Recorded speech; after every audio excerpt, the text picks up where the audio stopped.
Leonard Hale, the billionaire CEO known for his icy composure and unshakable confidence, rarely paid personal attention to anyone who worked under him.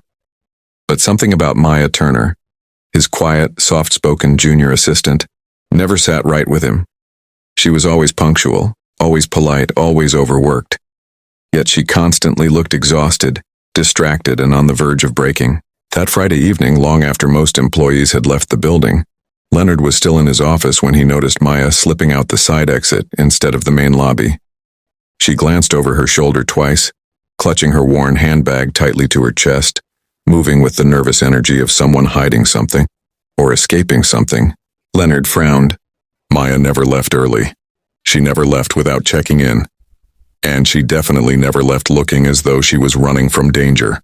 A strange instinct tugged at him, one he didn't fully understand. Before he could talk himself out of it, he grabbed his coat and quietly followed her. Maya walked fast, almost too fast, weaving through the dimly lit streets with a familiarity that didn't match someone who should be heading home to a peaceful life.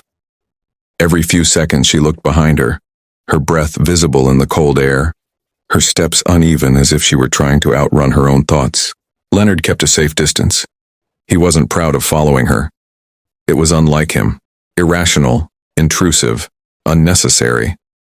But the image of her trembling hands during that morning meeting, the red-rimmed eyes she tried to hide, the bruises he thought he saw under her sleeve, all of it pushed him forward. After 10 minutes, Maya turned down a narrow alleyway. Leonard hesitated. That was not the route to the apartment address she had listed in her employee file. This area was industrial, nearly abandoned at night, with cold metallic echoes and flickering street lamps. Why would she come here? She stopped outside a rundown building with boarded windows and a rusted fire escape. Instead of entering, she slipped around the back. Leonard's chest tightened. This wasn't a home.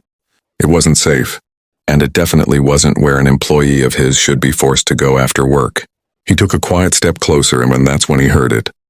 A child's cough. Weak, raspy, followed by Maya's trembling whisper, "It's okay, Mommy's here, I brought you food." Leonard froze. Maya had a child? Why didn't she ever say anything? And why? Was she hiding him here? The truth was far darker than he ever imagined. Leonard stood frozen behind the corner of the broken wall, the echo of the child's cough still ringing in his ears.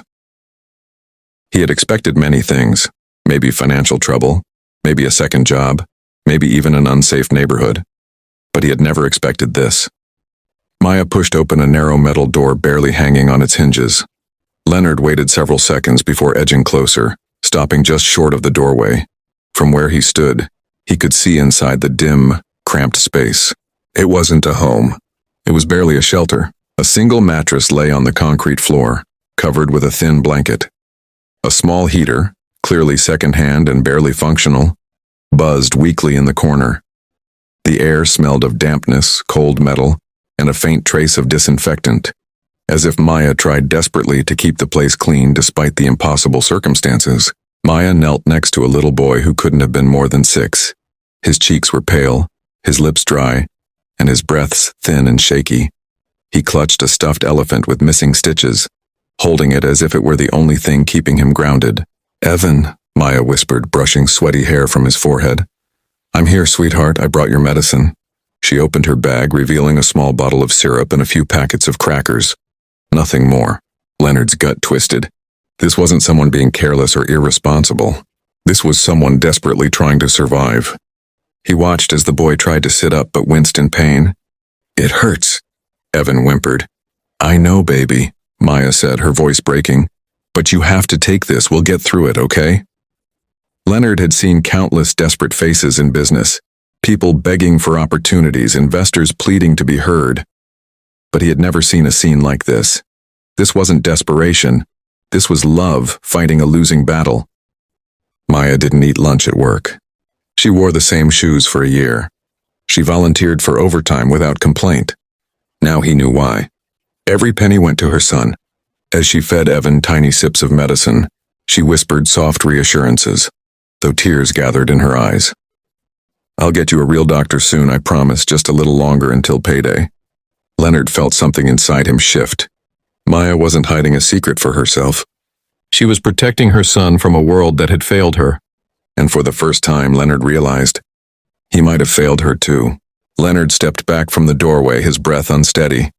Everything he'd just witnessed rattled him to the core. Maya, the woman who never asked for anything, who always smiled politely despite exhaustion, was living in conditions not even fit for storage boxes. Yet she still carried herself with dignity every single day at work. He couldn't walk away. Not now. Not after seeing her son struggling for air. He hesitated only a moment before knocking gently on the metal doorframe. The sound made Maya jump. She spun around, shielding Evan with her body, fear instantly clouding her features. But when she saw who it was, her expression morphed into horror. "Mr. Hale?" she whispered, frozen in place. Leonard raised his hands in a calming gesture. "Maya, it's okay, I'm not here to judge you." Her eyes filled with panic anyway. "Sir, I can explain. Please don't fire me. I swear I'm doing my best. Maya," he said softly, cutting her off. "I'm not here about your job." But she didn't seem to hear him. Tears streamed down her cheeks, her shoulders shaking. "I didn't want anyone to know. If the landlord found out Evan was sick, he said he'd throw us out, so we hid here. I just needed time to save money, sir. I didn't want to be a burden." Leonard felt something twist deep in his chest. A burden? She thought this was her only option because she didn't want to inconvenience anyone. "Why didn't you come to me?" he asked gently. She let out a broken laugh. "You're a millionaire, sir. I'm no one. And people like me don't get help for free." Her words hit him like a punch. All his wealth, all his influence, what was the point if people under his care lived like this? Leonard lowered his voice as he stepped forward. "Maya, listen to me. You are not no one.